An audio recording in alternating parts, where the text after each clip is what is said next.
بسم الله الرحمن الرحيم والصلاة والسلام على سيدنا محمد وعلى آله وصحبه وسلم أما بعد waxaan usoo bandhigayaa muslimiinta Soomaaliyeed meel walba ay joogaan video gaaban oo ku saabsan geedka la yiraahdo vanilla.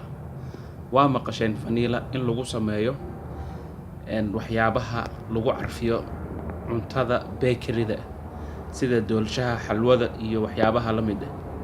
geedka sidaan u samaysan yahay waxaan soo gatay geedkan hal sano ka hor. wuxuu ahaa laba caleentan iyo caleentan bas. sanad ka bacdi dhererkiisa intaas buu la ekaaday. dadaan qaar ka siiyay half, laakiin waxaan ku arkay inay laba caleentii ugu asalka ahaayeen ay dhinteen iyo jiridii dhexda ahayd oo meeshan ay ka bilaabanaysay.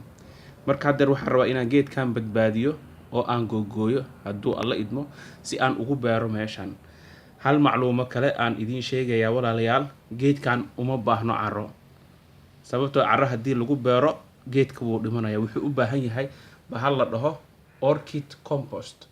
orchid compost waxay ka kooban tahay qumbaha qolofta adayga ah oo la burburiyey, dhuxul, maxal dhahaye geedaha tiirarkiisa oo qaleel ah, kuwaasi uu ka baxaa geedkan.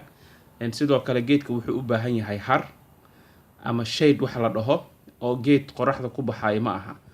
cimilada Soomaaliya aaday ugu bixi karaan, waana geed maxal dhahay Allahul musta'an Soomaaliya soo gelini karo dakhli aad u fara badan.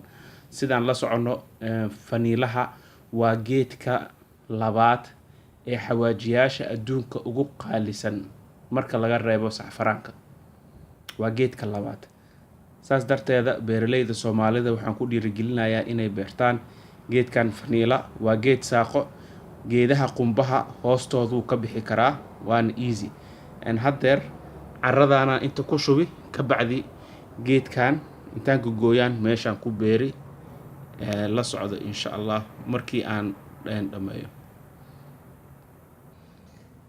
sida aad u jeedaan caleentii waan gogooyay. haddeer caleentii waan qaadayaa, inta baan ku beerayaa hadduu alla idmo. geedkii markii lagu beeray carrada sidaas buu noqday. kii asligana waa kana. gobolkaas cagaarka ee soo harayna intaa lagu beeri doona hadduu alla idmo insha Allah. waa kana ma aragtay fiirsasho wanaagsan. wassalaamu calaykum waraxmatullaahi wabarakaatuh.